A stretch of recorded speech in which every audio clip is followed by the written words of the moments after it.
How did a single sentence at my son's wedding turn a room full of guests against the bride who said it? I was told to leave and never come back, so I smiled and did exactly that. She didn't realize what happens when the wrong man quietly stands up and walks away. Before we go any further, take a second to subscribe, hit the hype button, and like the video. It really helps the channel grow. And tell us in the comments, what would you do in this situation?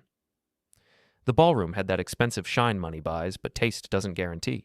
Crystal chandeliers hung like frozen waterfalls above tables draped in white silk. Centerpieces stood tall enough to block eye contact across the table, which I suspected was intentional. The whole space screamed luxury the way only insecurity can. I arrived 15 minutes before the ceremony started. Not early enough to seem eager, not late enough to draw attention. I wore the suit I'd picked up from the tailor 3 days prior, charcoal gray with a subtle pattern, nothing flashy. The kind of clothing that lets a man disappear into a crowd of peacocks. The entrance hall buzzed with guests clutching champagne flutes and checking their phones between forced smiles. I recognized maybe a third of them. The other 2/3 belonged to her side, the bride's side, Lydia's side. Her family had flown people in from both coasts. I heard accents that belonged to boardrooms and country clubs. I looked for my name at the seating chart. It wasn't there. I checked twice, running my finger down the alphabetical list. Halder, Phoenix. Nothing. I glanced at the family table diagram. Evan's name sat at the head table with Lydia, her parents Martin and Ellen Cross flanking them like bookends. My sister Nora had a seat near the back, table 9, wedged between distant cousins I'd met once at a somber family gathering years ago. No seat for the groom's father. I felt my phone buzz in my pocket, but ignored it. Someone bumped into me from behind, apologized without looking, and kept moving. The crowd flowed toward the ceremony space like water finding the path of least resistance. I followed. The ceremony itself passed in a blur of rehearsed vows and photogenic moments. Evan looked nervous, his hands trembling slightly as he slid the ring onto Lydia's finger. She smiled like a woman who'd won something. The officiant pronounced them husband and wife. Everyone clapped. Cameras flashed. Lydia's father stood and cheered loud enough to drown out the string quartet. Then came the reception.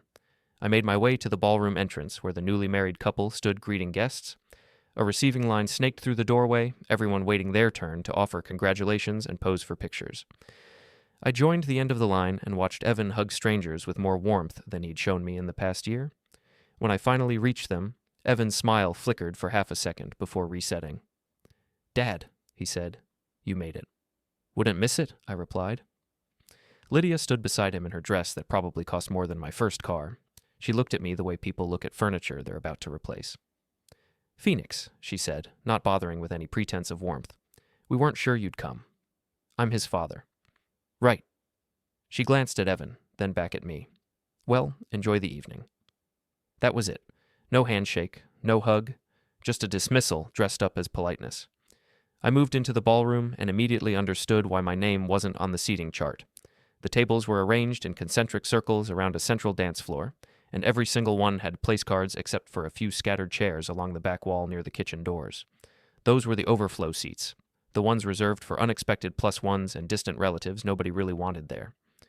I found an empty chair at table 12, tucked behind a decorative column that blocked most of the view. A woman in her 70s sat across from me, working on her second glass of wine before the salad course arrived. "You with the bride or groom?" she asked. "Groom," I said. She nodded sympathetically. "Tough spot." I didn't ask what she meant. The speeches started after dinner. Lydia's father stood first, microphone in hand, his face flushed from whiskey. He talked about his daughter like she was a corporate acquisition that exceeded projected returns. He mentioned Evan once, calling him a smart young man who knows when to listen. Laughter rippled through the room. Martin Cross raised his glass. "To my daughter, who always gets what she wants." Everyone drank to that. I stayed in my chair, hands folded on the table. Then came the toasts from the wedding party. Bridesmaids told stories about Lydia's college years and her relentless drive. Groomsmen talked about Evan's loyalty and his willingness to compromise. Nobody mentioned me. Nobody looked toward table 12. The DJ called for the first dance. I watched my son hold his wife on a polished wooden floor while 200 people raised their phones to capture the moment. The song was something slow and generic, the kind of music designed not to offend anyone. They swayed together under colored lights that turned everyone's skin a soft purple. When the song ended, the DJ invited parents to join the newlyweds. Martin Cross strode onto the floor like he owned it, pulling his wife along. They positioned themselves beside Evan and Lydia, forming a neat square that left no room for anyone else. I stayed seated. The DJ glanced at his notes, then at the dance floor, then at his notes again. He seemed confused for a moment before moving on to the next song. That's when I decided to leave. I stood carefully, making sure the chair didn't scrape against the floor. The woman across from me watched with knowing eyes, but said nothing. I made my way along the back wall toward the exit, keeping my steps measured and quiet. I almost made it. "Excuse me." Lydia's voice cut through the music like a knife through wedding cake. I stopped. She stood near the dessert table, microphone in hand, her dress catching the light. Evan stood beside her, looking confused. The DJ lowered the music volume. "Phoenix Halder," Lydia said, smiling wide enough to show teeth. "Where are you going?" Every head in the room turned toward me. I stayed quiet. "It's rude to leave in the middle of a reception," she continued, her voice carrying that particular tone people use when they're pretending to be joking but aren't. Especially when you're the groom's father. Martin Cross laughed somewhere to my left. Other guests shifted in their seats. "I was just stepping out for some air," I said evenly. "Oh," Lydia tilted her head. "Well, since you're already up, maybe you'd like to say a few words? Give a toast? That's traditional, isn't it?" She held the microphone toward me like a dare. I looked at Evan. He wouldn't meet my eyes. "I don't think that's necessary," I said. "No?" Lydia's smile sharpened. "That's fine. You know what? Actually, I think it's better if you just go ahead and leave. You've been standing in the back all evening anyway. Might as well make it official." The room went completely silent. "Lydia," Evan started, but she cut him off with a gesture. "I'm serious," she said, still smiling. "Phoenix, you can go. Don't come back. We'll be fine without you." 200 people watched me with phones still half raised from the last photo opportunity. I felt my sister Nora stand up somewhere in the middle of the room, but I shook my head slightly and she sat back down. I looked at Lydia for a long moment. Then I smiled. "All right," I said. I walked toward the exit. My footsteps echoed in the silence. Nobody spoke. Nobody moved. I reached the double doors and pushed through into the bright hallway beyond. As the doors swung shut behind me, I heard it. The scrape of a chair against the floor, loud and deliberate. Someone else was standing up. The hallway outside the ballroom stretched long and empty, lined with mirrors that reflected endless versions of myself walking away. I stopped near a floor-to-ceiling window overlooking the garden courtyard. String lights hung between trees like captured stars. My phone buzzed again. I pulled it out and saw 3 messages from Nora.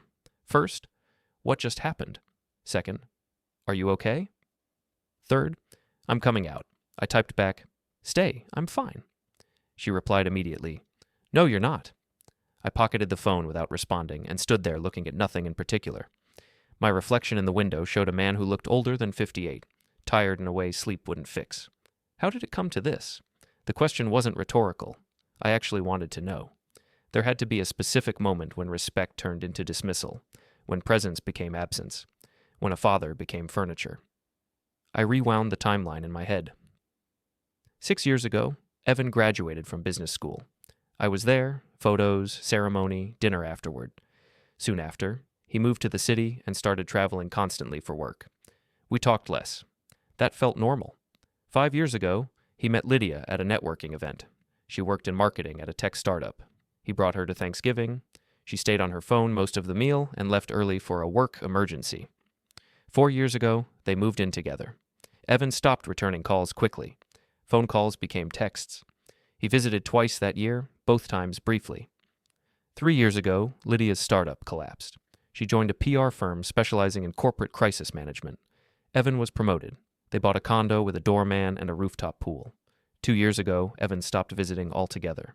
We only saw each other at my sister's birthday. He was distracted.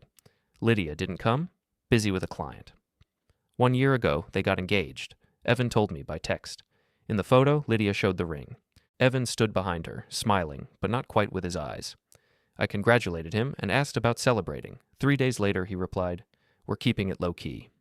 Planning the wedding now." The invitation arrived 6 months later. Heavy cardstock, cream and gold. My name appeared once, in small print. Phoenix Halder, father of the groom. No role, no involvement, just a biological label. I called to ask if he needed help. He said no. I asked about a speech. Lydia's family was handling that. A father-son dance? Skipped. I didn't push. That was my mistake. I learned details secondhand. At the rehearsal dinner, where I stayed 45 minutes, Lydia's father suggested I'd probably seen enough. I left quietly. Again, that had always been my pattern. Stay calm. Avoid conflict. Let others take the moment. It worked in business. People underestimated the quiet man, and underestimation created opportunity. But somewhere along the way, I confused strategy with surrender. I barely recognized my reflection in the window. My phone buzzed. Unknown number. A woman told me people were recording what had just happened, that it was already online. I searched and found 3 videos. Lydia telling me to leave, me smiling instead of arguing. Text overlays. Bride kicks groom's dad out of reception. Comments were already piling up. Sympathy, shock, questions. I closed the browser. The hallway stayed empty. Music and laughter leaked through the closed doors. The celebration continued without me. Inside that room, my son stood beside his new wife, pretending this was normal, just as he'd done every time he chose her comfort over my presence. I thought about the business I'd built from nothing 30 years ago, and I thought about Martin Cross, Lydia's father, the distributor who'd pushed for a partnership I'd declined again and again, who laughed and said, "We're family now." Now I stood alone in a hotel hallway, publicly dismissed, his laughter echoing in my head. I walked to the elevator. As the doors closed, I caught one last glimpse of the ballroom. A man in a tuxedo stepped out. He looked angry. My car sat in the parking garage under fluorescent lights that made everything look vaguely unwell. I unlocked it and sat in the driver's seat without starting the engine. The leather was cold through my suit jacket. I stayed there for 20 minutes, maybe 30, watching other cars come and go. A few guests were leaving early, mostly elderly couples and families with small children. Nobody looked happy. My phone rang. Nora this time. "Where are you?" "Parking garage." "I'm coming down." "No need." "Phoenix." Her voice carried that particular mix of concern and frustration only siblings can perfect. "I'm already in the elevator." She hung up. 2 minutes later, she appeared at the end of the row, still wearing her burgundy dress and uncomfortable shoes. She walked over and tapped on the passenger window. I unlocked the doors. She got in and immediately kicked off her heels. "That was something," she said. "Yeah." "Are you okay?" "I'm sitting in a parking garage." That's not an answer. I didn't have a better one, so I said nothing. Nora pulled her phone out and held it up. "Have you seen this?" "The videos?" "Yeah. They're everywhere. I've gotten 12 messages in the last half hour from people asking what happened." "What did you tell them?" "That I don't know, because I don't." She turned to look at me. "What did you do to her?" "Nothing." "Phoenix. I mean it. Nothing. I showed up, found out I wasn't on the seating chart, sat in the back, tried to leave quietly. And she just decided to humiliate you in front of 200 people for no reason?" "Apparently." Nora leaned back against the seat. "That doesn't make sense." "Doesn't have to make sense. It already happened." We sat in silence for a moment. Someone's car alarm went off 3 rows over, whooped twice, and stopped. "What are you going to do?" Nora asked. "Go home." "I mean about this, about what she did." "Nothing. Nothing." "That's right." She studied my face. "You're lying." "I wasn't lying exactly. I just wasn't telling the complete truth. There's a difference." "I'm going home," I repeated. "You should go back inside." "I'm not leaving you like this." "I'm fine." "No, you're not. And frankly, neither is that reception. Half the room looks uncomfortable. Martin is telling everyone you were being difficult. Lydia's acting like nothing happened. Evan looks miserable. He made his choice. He's your son." "I know what he is." Nora reached over and squeezed my hand. "Call me tomorrow." "I will. Promise." "I promise." She got out, carrying her shoes, and walked back toward the elevator. I watched until she disappeared inside, then finally started the engine. The drive home took 40 minutes. I lived outside the city in a neighborhood that predated the current housing boom, where trees grew tall enough to block the streetlights and houses sat far enough apart for privacy. I'd bought the place 15 years ago, back when Evan was still in high school and visited every other weekend. He stopped visiting after college. The house stayed too big. I parked in the driveway and went inside. The kitchen light was on, set to a timer that made it look like someone was home. I turned on the rest of the lights and stood in the middle of the living room, surrounded by furniture that had witnessed better years. My phone buzzed. Text message from another unknown number. "Mr. Halder, this is Bradley from Cornerstone Events. We provided catering for tonight's reception. I wanted to reach out personally to say what happened was inappropriate. Several of our staff witnessed it and were upset on your behalf." I stared at the message for a long time before typing back. Thank you. He replied immediately. If there's anything we can do, please let me know. I didn't respond. Instead, I went upstairs to my home office and turned on the computer. The screen flickered to life, casting blue light across walls lined with bookshelves and filing cabinets. I opened my email and scrolled through recent messages until I found what I was looking for. Subject line: Partnership Documentation. Final Review. From Calvin Romer, Attorney at Law, dated 3 weeks ago. I'd hired Calvin 2 years back when Martin Cross started pushing for that distribution partnership. Calvin was the kind of lawyer who didn't speak unless he had something worth saying, which made him expensive and effective. His email contained 6 attachments. I opened the first one: a detailed analysis of my company's vendor relationships. 73 suppliers, 18 of them exclusive. 5 of those exclusivity agreements were tied to handshake deals with business owners who'd been with me since the beginning. Martin Cross wasn't one of them. I opened the second attachment: a breakdown of my bakery chain's corporate structure. 23 locations, all owned outright, no franchises. The real estate alone was worth more than most people realized. I opened the third attachment: a list of businesses dependent on contracts with my company, restaurants that bought desserts wholesale, coffee shops that carried our pastries, corporate clients who ordered for events. Martin Cross's distribution company appeared on page 4. His firm didn't supply us with anything. We supplied him. 3 of his biggest clients were restaurants that bought exclusively from my bakery chain. If those contracts ended, his distribution network lost roughly 30% of its regional presence. I hadn't made that connection until Calvin pointed it out. I opened the fourth attachment: drafted contract termination notices, prepared but not sent. I opened the fifth attachment: legal documentation showing I could restructure supplier agreements at any time, provided I gave standard notice periods. I opened the sixth attachment: a simple memo from Calvin. Phoenix, everything is ready. All documents reviewed and legally sound. Whenever you want to proceed, just say the word. This is your decision. Make it when you're ready, not when you're angry. CR. I'd read that memo a dozen times over the past 3 weeks and never acted on it. I read it again now. Then I picked up my phone and called Calvin's personal number.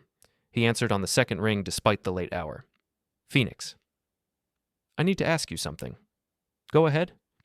If I restructure those agreements, how long before the impact becomes visible? Depends on which ones you restructure. Some would be immediate, others would take a few weeks. And if I restructured all of them? Silence on the other end. Then, do you want the honest answer or the cautious one? Honest. It would be noticeable within 48 hours, significant within a week, devastating within a month. Devastating. I'm not exaggerating. You'd essentially be removing the foundation from several businesses that depend on your network. Martin Cross's company would be at the top of that list. I sat back in my chair. What's the legal risk? Minimal. Every contract has standard termination clauses. You'd be exercising your rights, nothing more. You might face some backlash, maybe a lawsuit or two, but none of them would go anywhere. Your position is solid. And ethically? Another pause. That's not a legal question. I know. Phoenix, what happened tonight? I told him. Brief and factual. Calvin listened without interrupting. When I finished, he said, I see. Does that change your assessment? No. But it does make me wonder if you're calling because you're ready or because you're hurt. Does it matter? It might. To you? I looked at the computer screen, at Calvin's memo with its careful warning about anger versus readiness. I'll call you tomorrow, I said. All right. One more thing. Yeah? That timing estimate. 48 hours for noticeable impact. How accurate is that? Very. Good to know. I hung up and sat in the quiet office, thinking about respect and erosion and the moment when silence stops being strategic. My phone buzzed again. Another video had been posted. This one showed Lydia and Martin laughing together while Evan stood off to the side, checking his phone. The caption read, "When you get exactly what you wanted." I watched it twice. Then I opened my email and started typing. The law firm occupied the 15th floor of a glass tower downtown. I arrived at 9 in the morning carrying a leather folder and a travel mug of coffee I'd made at home. The receptionist recognized me and waved me through without signing in. Calvin's office sat at the end of a hallway lined with abstract art that probably cost more than it should. His door was open.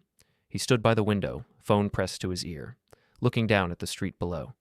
He saw me and gestured toward the chair across from his desk. I sat and waited. He finished his call, set the phone down, and turned to face me. "You look tired," he said. "Didn't sleep much." I figured. He moved to his desk and pulled out a thick folder. I have everything ready. The question is whether you want to proceed. I do. You're sure? Yes. He studied my face for a moment, then nodded. All right. Let's go through it step by step. He opened the folder and spread documents across the desk like cards in a game of solitaire. First category, he said, pointing to a stack on the left. Direct vendor agreements. These are your suppliers who have exclusive contracts. You can terminate with 30 days' notice. I recommend starting here because it's the least visible. People won't notice right away. I picked up the top document and scanned it. Who's most affected? 3 regional distributors, including Martin Cross's company. He supplies your vendors, not you directly, but the chain reaction will hit him hard. How hard? If you terminate these agreements, his clients lose access to your network. He loses approximately 32% of his annual revenue within 6 weeks. I set the document down. Next category. Calvan pointed to the middle stack. Partnership agreements and preferred vendor status.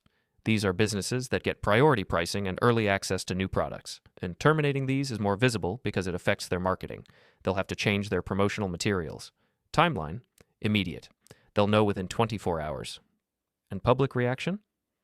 Depends on how you frame it. If you present it as corporate restructuring, most people won't care. If it looks like retaliation, you'll get backlash. I nodded. Third category? He tapped the stack on the right. Event contracts and corporate partnerships. These are companies that use your bakery for catering and special orders, big ticket items, weddings, conferences, fundraisers. Including cornerstone events? They're on the list. They catered last night. I know. Calvin pulled out a specific document. They have an ongoing contract that guarantees your bakery provides desserts for all events over 50 guests. It's exclusive. They can't source from anywhere else. And if I terminate? They'd have to find alternative suppliers mid-season. That's difficult and expensive. Some events might have to be rescheduled or canceled. I thought about Bradley's text message from last night. His sympathy felt genuine, but sympathy didn't change business. Leave them alone, I said. For now. Calvin made a note. Understood. What about the others? Proceed with categories 1 and 2. Full termination with standard notice periods. All of them? All of them. He set his pen down. Phoenix, that's 15 major contracts. The impact will be significant. I know. This isn't something you can walk back easily. I know that too. He leaned back in his chair. Can I ask you something? Go ahead. Is this about what happened last night, or is this about something bigger? I thought about that question. Really thought about it. It's about being underestimated, I said finally. People assume quiet means weak. Absence means unimportant. I built something real, and somewhere along the way, everyone forgot who built it. And you want to remind them. I want them to notice what happens when I stop holding things together. Calvan picked up his pen again.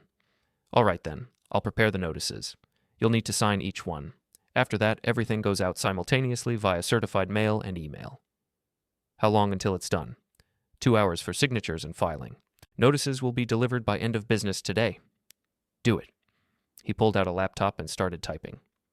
I drank my coffee and watched the city through his window. Cars moved like insects along the streets below. People crossed intersections without looking up from their phones. Calvan printed the first document and slid it across the desk with a pen. I signed. He printed the next one. I signed. We repeated this process 14 more times.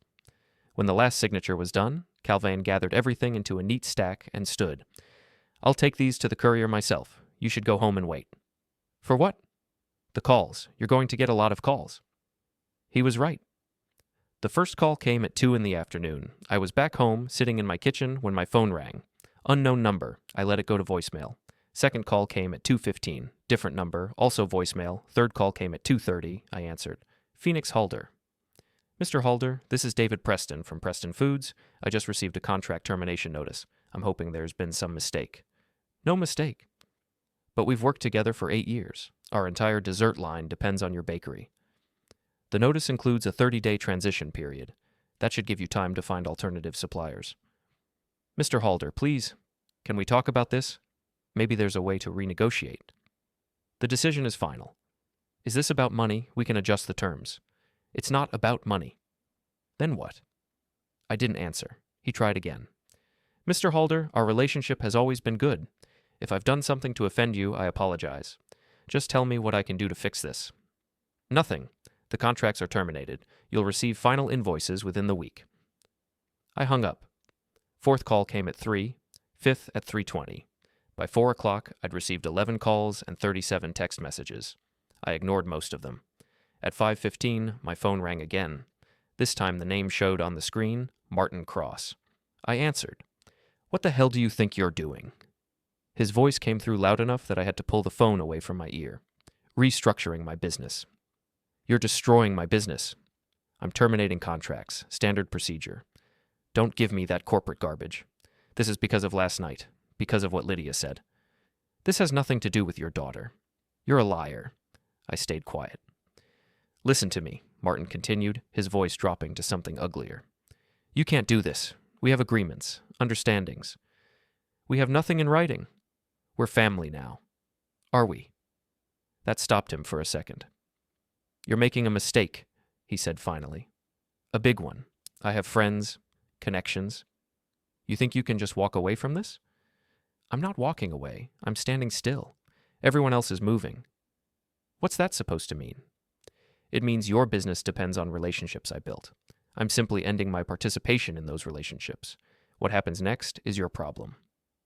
"You smug piece of—" I hung up. The phone rang immediately. I declined the call. It rang again. Declined again. After the 5th attempt, I turned off the ringer and set the phone face down on the table. I sat there in the quiet kitchen and thought about empty chairs and scraping sounds and 200 people watching a man smile and walk away. Then I opened my laptop and checked my email. Calvin had sent a summary. All termination notices delivered successfully. 16 contracts ended. Impact assessment attached. I opened the attachment. The numbers told a story. Suppliers would scramble for new clients. Vendors would lose their priority status. Martin Cross's distribution company would face an immediate cash flow crisis when his biggest clients started looking elsewhere. My phone buzzed against the table, even with the ringer off. I picked it up and saw a text from Evan. "Dad, what did you do?" I set the phone back down without responding. Outside, the sun was setting behind trees that swayed in a wind I couldn't feel from inside. Tomorrow would be interesting. I woke up at 6 and made coffee while standing at the kitchen window. The neighborhood was quiet, just a few early joggers and someone walking a dog. My phone sat on the counter where I'd left it, screen dark. I turned it back on. 83 notifications. I scrolled through them without opening any. Most were messages from people I barely knew, business contacts who'd heard something and wanted clarification. A few were from vendors, still trying to negotiate. 3 were from Nora, asking if I was okay, nothing from Evan. I texted Nora back, "I'm fine. Talk later." She replied immediately, "Call me." I didn't call. Instead, I got dressed and drove to my company's headquarters. The building sat on the edge of the industrial district, a modest 3-story structure that didn't advertise its purpose. No fancy sign, no corporate logo visible from the street, just an address and a parking lot. I pulled into my reserved spot and sat there for a moment, looking at the building I'd bought 22 years ago when the business grew beyond the rented kitchen where it started. The front entrance was locked. I used my key card and walked through the empty lobby to the elevator. The second floor housed administrative offices. The third floor held meeting rooms and my personal office. The first floor and basement were production space, kitchens, storage, quality control. I rode to the third floor. My office door was unlocked. That seemed wrong until I stepped inside and saw Calvin sitting in one of my chairs, laptop open on his knees. "You gave yourself a key?" I asked. "Your assistant did. She was concerned when you didn't answer your phone this morning." "It was 6:30. She's worried about you." He closed the laptop. "So am I." "I'm here, aren't I?" "That's not what I mean." I walked to my desk and sat down. Through the window behind Calvin, I could see the production floor one level below. A few early shift workers were arriving, putting on hairnets and aprons. "The calls are going to get worse today," Calvin said. "Martin Cross has hired a lawyer. Not a good one, but a loud one." "Let him talk. He's threatening to sue for breach of contract." "On what grounds?" "He doesn't have any. He's just trying to intimidate you." "How's that working out?" Calvin almost smiled. "Not well, but you need to know what's coming. He's also spreading stories, telling people you're unstable. That last night's incident pushed you over the edge." "Is anyone believing him?" "Some, not many. Most people are more interested in the videos." "What videos?" He pulled out his phone and showed me. The footage from last night had been reposted, edited, remixed. One version had subtitles. Another had been turned into a meme. The comments sections had grown exponentially. "This is helping you," Calvin said. "Public sympathy is strongly on your side. People see a father being humiliated at his son's wedding. They're angry on your behalf." "I don't want their anger." "Then what do you want?" I didn't have an answer ready. Calvin put his phone away. "I've been thinking about something. Last night you told me this was about being underestimated, about people forgetting who built what." "That's right. But there's another element here. Control. Right now, you're controlling the situation. You're deciding who succeeds and who struggles. That's power. It's my power. I built it. I'm not disagreeing. I'm just pointing out that power and revenge can look very similar from the outside. This isn't revenge." "Are you sure?" I looked at him for a long moment. "Does it matter? Legally? No. Personally? Maybe." We sat in silence for a while. Then Calvin stood and gathered his laptop. "I need to get back to the office. I'll handle any legal threats that come in. You focus on running your business?" "Thanks. Phoenix." He paused at the door. "One more thing. Your son called my office this morning. He's trying to reach you." "What did you tell him?" "Nothing. It's not my place, but he sounded concerned." "Noted." Calvin left. I sat alone in my office and pulled up my email. Among the dozens of messages was one from my production manager. "Boss, we have some vendors showing up asking questions. Want me to handle it or wait for you?" I typed back, "Handle it. Standard response. No details." He replied, "Got it." I spent the next hour reviewing operational reports, checking inventory levels, and responding to the handful of messages that actually mattered. Around 9:30, my assistant knocked and came in carrying coffee. "You're here early," she said. "So are you." "Someone needs to answer the phones."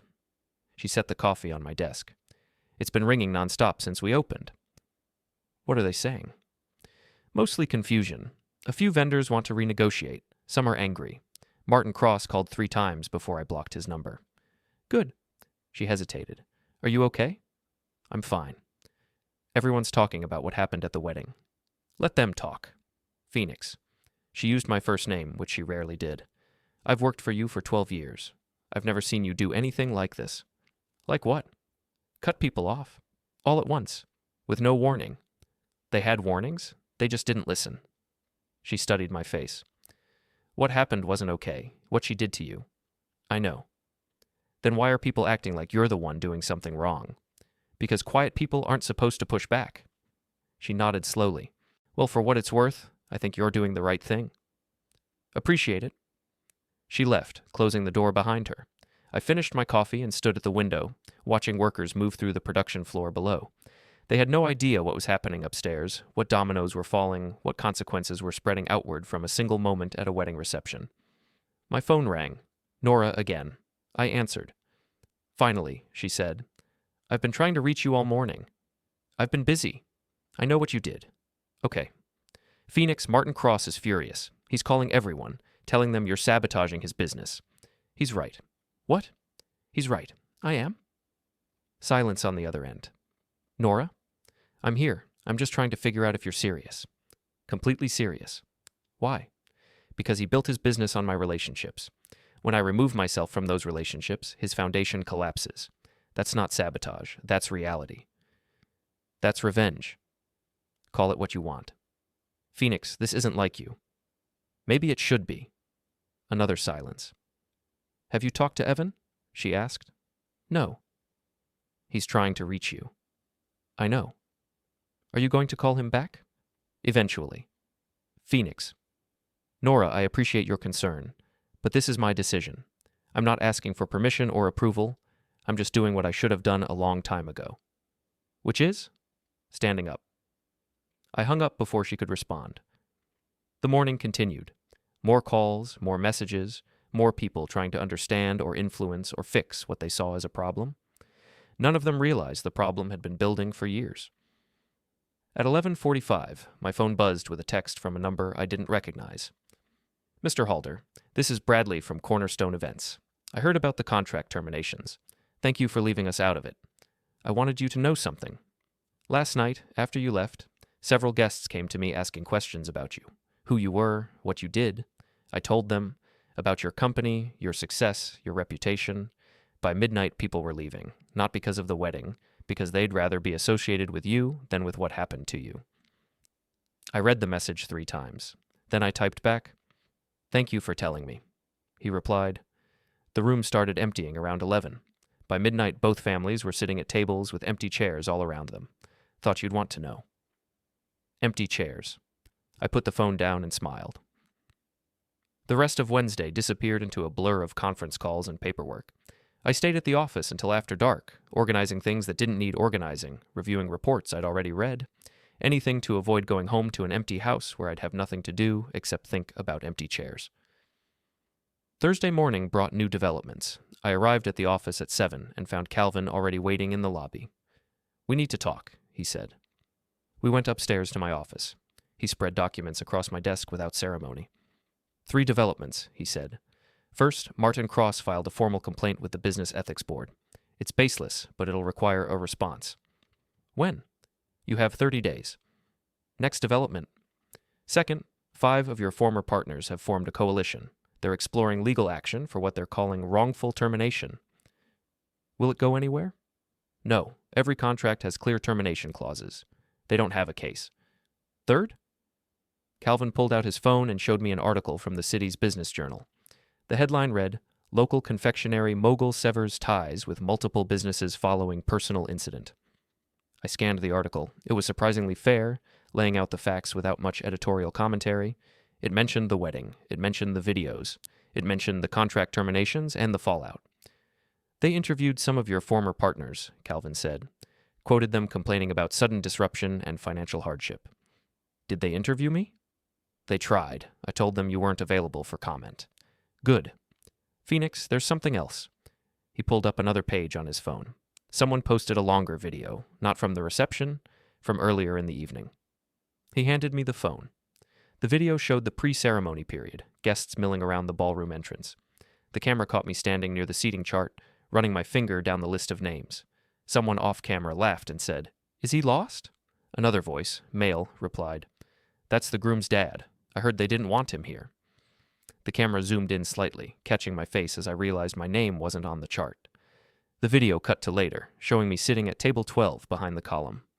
Martin Cross walked past and didn't acknowledge me. Lydia appeared in the frame, glanced toward my table, and smiled before turning away. The video ended. "How many people have seen this?" I asked. It was posted 6 hours ago. 300,000 views so far. I handed the phone back. "This changes the narrative," Calvin said. "Before, people could argue you overreacted. Now they see the whole picture, the exclusion, the dismissal, the deliberate humiliation. So public opinion is shifting dramatically. You're not just a father who was insulted. You're someone who was systematically erased and then punished for existing. That's dramatic. That's accurate." I leaned back in my chair. "How does this affect the business situation?" "It helps. Some of your former partners are backing down. They don't want to be seen siding against you when public sentiment is this strong." "Martin? Martin is doubling down. He's telling anyone who'll listen that you're weaponizing your business out of spite." "He's not wrong. Phoenix, I'm joking. Mostly." Calvin put his phone away. "There's one more thing. Your son. What about him?" "He showed up at my office yesterday, wanted to talk to me about the situation." "What did he say?" "He's confused. He doesn't understand why you're doing this. He thinks if you just talk to him, everything could be resolved. There's nothing to resolve. He doesn't see it that way." "What does he see?" Calvin hesitated.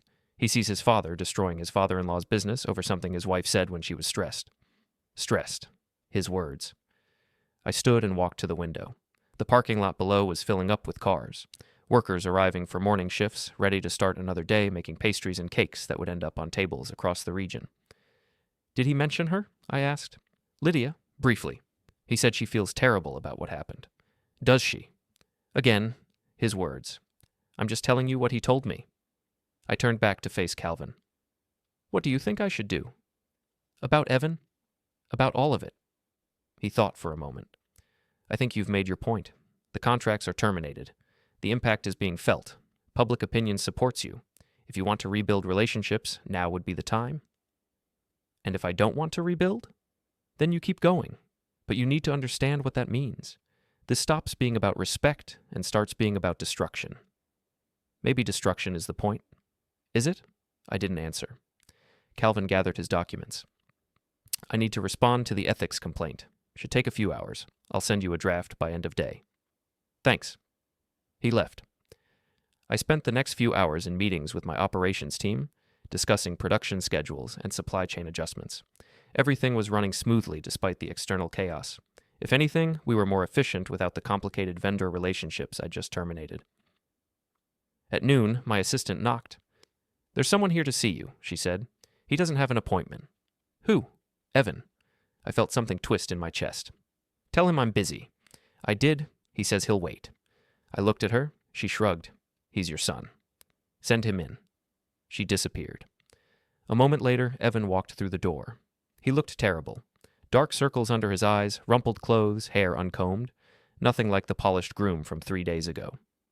"Dad," he said. "Evan." We stood there looking at each other across my office. "Can I sit?" he asked. "Go ahead."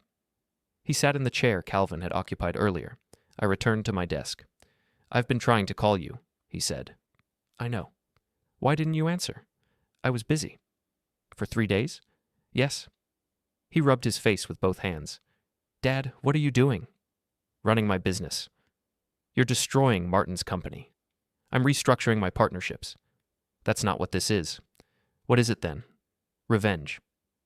There was that word again. "Evan," I said carefully, "did you know I wasn't on the seating chart?" He blinked. "What?" "At your wedding, the seating chart. My name wasn't on it." I don't know. Lydia handled all that." "Did you know I was sitting at table 12, in the back, behind a column?" "Dad, there were 200 people. I couldn't keep track of everyone." "I'm not everyone. I'm your father." He looked down at his hands. "I know." "Do you? Because from where I'm sitting, you stopped knowing that about 2 years ago." "That's not fair." "Isn't it? When's the last time you called me just to talk? When's the last time you visited? When's the last time you treated me like I mattered?" "You do matter." "Then why did your wife throw me out of your reception?" "She was stressed. The whole night was stressful. She didn't mean it the way it came out." "How did she mean it?" He didn't have an answer. "Evan," I said quietly, "I raised you. I paid for your education. I supported every decision you made. And somewhere along the way, you forgot that." "I didn't forget." "Yes, you did. You forgot. And you let other people forget too. You let your wife treat me like an inconvenience. You let her father disrespect me. You stood there and did nothing. What was I supposed to do? Anything. Literally anything other than nothing." He stood up, agitated. "So this is my punishment? You're taking it out on Martin because I didn't defend you? This has nothing to do with you. Everything you're doing has to do with me." "No," I said, standing as well. "Everything I'm doing has to do with me, with self-respect, with not being invisible anymore." "You're not invisible." "Then why did it take a viral video for anyone to notice I was gone?" That stopped him. We stood there on opposite sides of the desk, the distance between us feeling much wider than the physical space. "Dad," he said finally, voice quieter, "please, just stop this.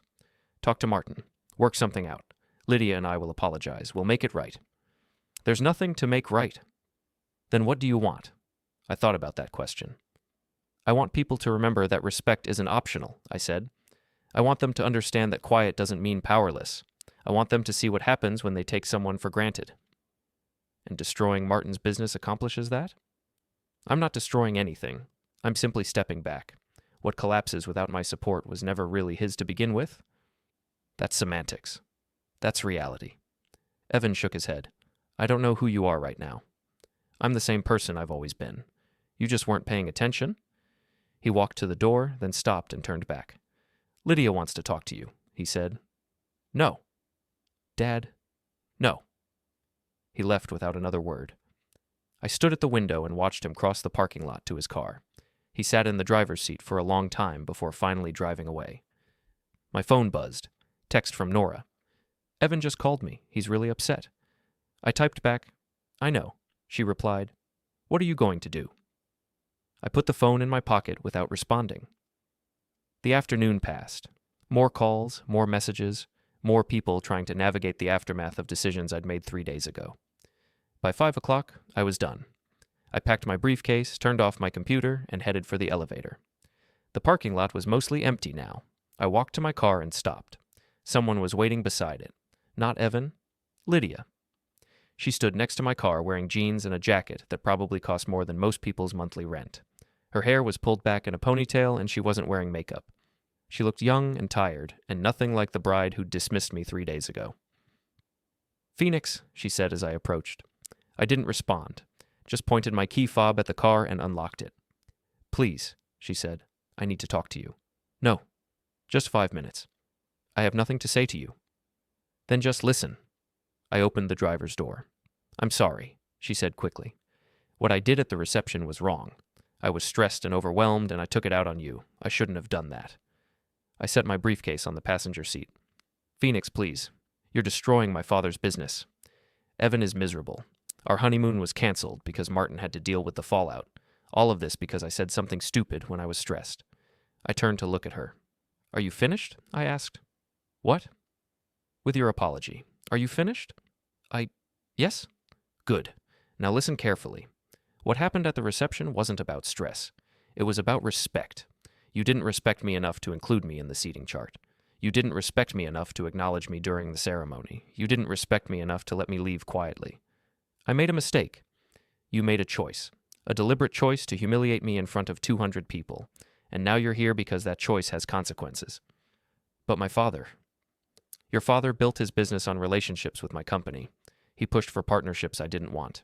He acted like we were family when it suited him and ignored me when it didn't. Now he's learning what happens when I stop participating. That's not fair. Ask your father how many times he called me after the engagement, how many times he included me in planning, how many times he treated me like I mattered. She opened her mouth to respond, then closed it. "Phoenix, I know we messed up, but you're taking this too far. You're ruining lives. I'm terminating business contracts, that's all. You're doing it to hurt us. I'm doing it because I don't want to work with people who don't respect me. So that's it? You're just going to destroy everything because your feelings were hurt?" "My feelings weren't hurt. My presence was erased. There's a difference." "I don't see how." "I know you don't. That's the problem." I got in the car. She grabbed the door before I could close it. "Please," she said, and now there were tears in her eyes. "Martin is my father. His business is his whole life. If it collapses, I don't know what he'll do." Then he should have thought about that before treating me like I was disposable. "Phoenix, Lydia, let go of the door. Not until you agree to stop this. That's not going to happen." "Why? What do you want? An apology? You have it. Money? Name a price." I looked at her tear-streaked face and felt absolutely nothing. "I want you to let go of my door," I said quietly. "And I want you to understand that actions have consequences. You spent months planning a wedding and forgot to include your husband's father. Your father spent years building a business on relationships he never bothered to maintain. Now you're both learning a very expensive lesson. You're a terrible person. Maybe. But I'm not the one who threw someone out of a wedding reception." I pulled the door closed. She stepped back. I started the engine and drove away without looking back. When I got home, Nora was sitting on my front porch. "How long have you been here?" I asked. "About an hour. You have a key?" "I wanted you to see me when you pulled up." I sat beside her. "Lydia came to see you," she said. "News travels fast. She called Evan crying. Evan called me panicking. Martin is apparently threatening to show up at your office tomorrow. He's welcome to try." "Phoenix, this has gone too far." "Has it?" "Yes. You've made your point. It's time to stop." "Why?" "Because you're better than this." "Am I? Or am I just usually quieter?" She turned to look at me. "What happened to you?" "Nothing happened to me. Something was done to me, and I responded. By destroying people's livelihoods. By withdrawing my support. There's a difference." Nora was quiet for a moment.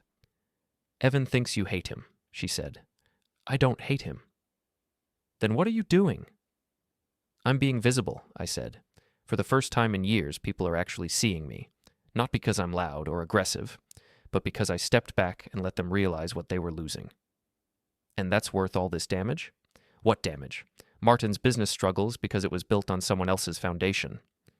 But you're accelerating his collapse." "I'm allowing it to happen naturally." We sat in silence as the sun set. "I remember when you used to let things go," Nora said quietly. "That version of me got erased from his own son's wedding." "So you became someone else?" "No. I stopped hiding who I was." She stood up. "I hope you know what you're doing." "I do." She left. I went inside and sat in my living room watching darkness fill the windows. Around 9, Calvin called. "You need to see something," he said. "What?" "Check your email." I opened my laptop and clicked the link. It was a news article. The headline read, "Multiple businesses report financial strain following Halder confectionery restructuring." The article detailed the cascading effects. 5 companies exploring bankruptcy. Martin Cross's distribution company had laid off 20% of its workforce. 3 restaurants had announced temporary closures. "This is getting national attention," Calvin said. So? "So you need to decide how far you want to take this. Right now, you're in control of the narrative. But if those businesses start failing publicly, if people start losing their jobs, the story changes." "To what?" "To wealthy business owner destroys smaller companies out of spite." "What do you recommend?" "Stop. You've won. Everyone knows it. Continuing from here looks like cruelty." "Noted." "Phoenix, I'm serious. Martin is planning something. My contacts say he's desperate." "That's not my problem." "It might become your problem. Desperate people do stupid things." I hung up and sat in the dark. My phone buzzed again. Another video had been posted. Martin Cross outside his warehouse, being interviewed. His face was red, his voice shaking. "Phoenix Halder is using his business to settle a personal grudge," he said. "He's destroying families." "And for what? Because his feelings were hurt at a wedding?" The reporter asked, "But isn't it true that your distribution company heavily relied on relationships Mr. Halder built?" "That's not relevant," Martin snapped. The comments weren't sympathetic to Martin. I put my phone away and went to bed. Tomorrow would bring new developments. Tomorrow would bring Martin's desperation to my doorstep. I already knew what I'd choose. Friday morning started with rain. I woke to water hammering my roof and gray light filtering through the windows. My phone showed 6:30 and 42 new messages. I showered, dressed, and made coffee before checking any of them. Most were predictable. More vendors trying to negotiate. More journalists requesting interviews. 3 from Evan, progressively more desperate. Calvin texted at 7. Martin hired a PR firm. Expect a coordinated response. I drove to the office through rain that turned the streets into rivers. Inside, my assistant waited. "There are people waiting," she said. "Where?" "Conference room. They showed up an hour ago. Wouldn't leave." "Who are they?" "Representatives from affected companies." At 8 exactly, I walked into the conference room. 6 people sat around the table. 4 business owners I'd terminated contracts with. 2 lawyers in expensive suits. "Mr. Halder," one of the lawyers said, "thank you for meeting with us." I didn't sit. "You have 5 minutes." "We represent a coalition of businesses affected by your recent decisions. We're here to discuss possible solutions." "There are no solutions. The contracts are terminated." One of the business owners, Patricia, spoke up. "Phoenix, we've worked together for 6 years. Why am I being punished for something Martin Cross did?" "You're not being punished. Your contract ended according to its terms. But you're not renewing it." "Correct." "Why?" "Because I'm restructuring my business relationships." The lawyer stood. "Mr. Halder, we have legal options." "No, you don't. Every contract has clear termination clauses." "We could argue bad faith termination." "You could. You'd lose." "This isn't who you are," Patricia said. "You're not vindictive. Whatever happened at that wedding doesn't justify this." "You're right," I said. "It doesn't justify this, but it explains it. I spent years being the person everyone could depend on. Nobody noticed when I became invisible. You want to know why your contract ended? Because relationships work both ways." "So this is revenge," one of the others said. "No, this is self-respect." The first lawyer tried again. "We're prepared to make this worth your while. Financial considerations, public apologies." "I don't want your money or your apologies." "Then what do you want?" "I want you to leave my conference room. Now." They gathered their materials slowly. Patricia was the last to stand. "I hope you find whatever you're looking for," she said. They filed out.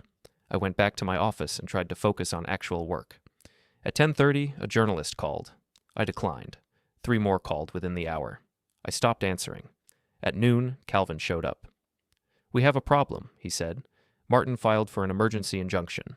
He's asking a judge to force you to reinstate the contracts." "On what grounds?" "Intentional interference with business relationships." "When's the hearing?" "Monday morning, 9 a.m. "Can we win?" "Probably. But emergency injunctions have a lower standard. If the judge believes Martin will suffer irreparable harm, she might grant temporary relief." "So what do I do?" "Stop. Now. Before Monday. Show good faith. No. Calvin pulled out a folder. Then you need to see this. Inside were social media screenshots, comments, transcripts.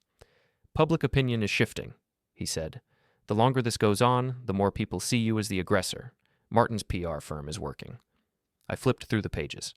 Comments that had been supportive now questioned my motives. This is manufactured, I said. Of course it is. But it's affecting perception, and perception matters in court.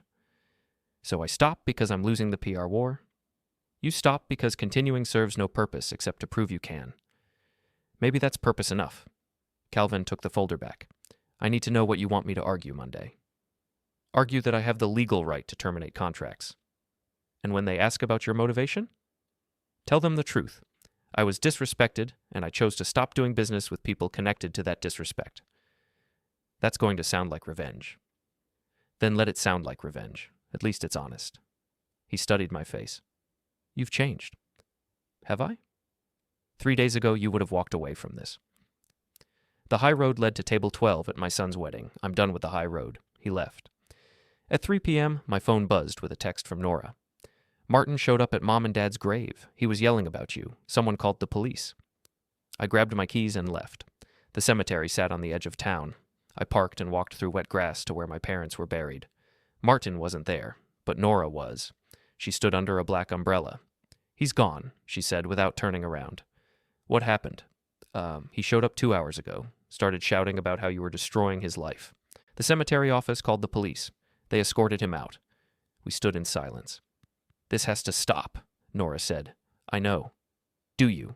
You're not stopping. You're escalating. I'm defending myself. No, you're punishing people.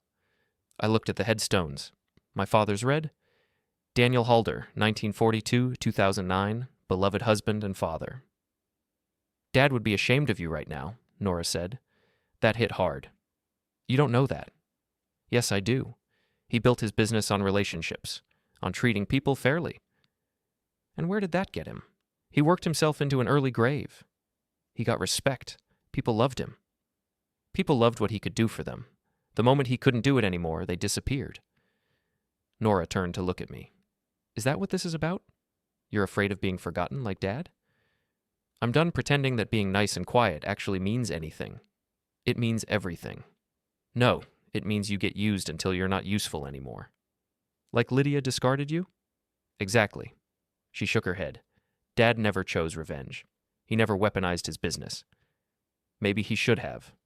You don't mean that? But I did mean it. I need to go, I said. Phoenix, wait. For what? I've been the bigger person my entire life, Nora. It doesn't work. So this is working? Making yourself into someone people fear? Maybe fear is more reliable. You sound like Martin. That stopped me. I'm nothing like Martin. Are you sure? Right now, you're both using power to hurt people who can't fight back. He can fight back. He has lawyers. And the 20 people he laid off? What options do they have? I didn't have an answer. Nora stepped closer. I love you, but you're becoming someone I don't recognize. Good. Maybe that person was too easy to ignore. I walked away. The drive back took longer than it should. I kept replaying the conversation. Dad would be ashamed. Maybe.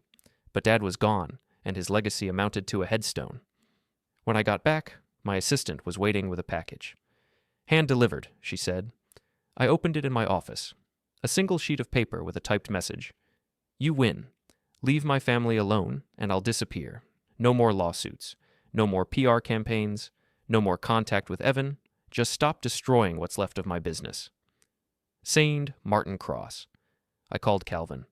He arrived 20 minutes later, read the letter, and set it down. It's a surrender, he said. Or a trap. Probably both. If you accept, Monday's hearing becomes moot. What happens if I don't respond? Monday proceeds. He argues for the injunction. We argue against it. And if we win? You continue as planned. His business collapses. He files for bankruptcy. What would you do? Calvin was quiet. I'd accept. You've won. He knows it. Taking his surrender is the smart move. But I'm your lawyer, not your conscience. I looked out the window. Martin was surrendering, giving me everything, except I wasn't sure what I wanted anymore. I need to think about it, I said. The hearing is Monday at 9. Decide before then? He left.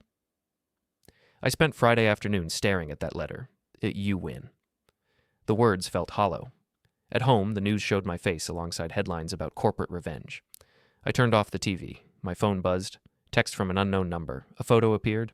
The ballroom from the wedding. Most tables empty. Just a few scattered guests. At the center, Lydia and Evan sat alone. The caption, "This is what you wanted, right?" I stared at it. Then I typed back, "Who is this?" No response. I went to bed but didn't sleep. By morning, I knew what I had to do. Saturday morning came gray and cold. I woke at 5 with my decision made. I texted Calvin, "Accept the settlement." He responded within minutes. "Are you sure?" "Yes." Saturday disappeared into paperwork. Calvin sent settlement documents. I signed them. It was done. At 6 p.m., my doorbell rang. Evan stood on my porch. "Dad," he said, "can we talk?" I let him in. We sat in the living room.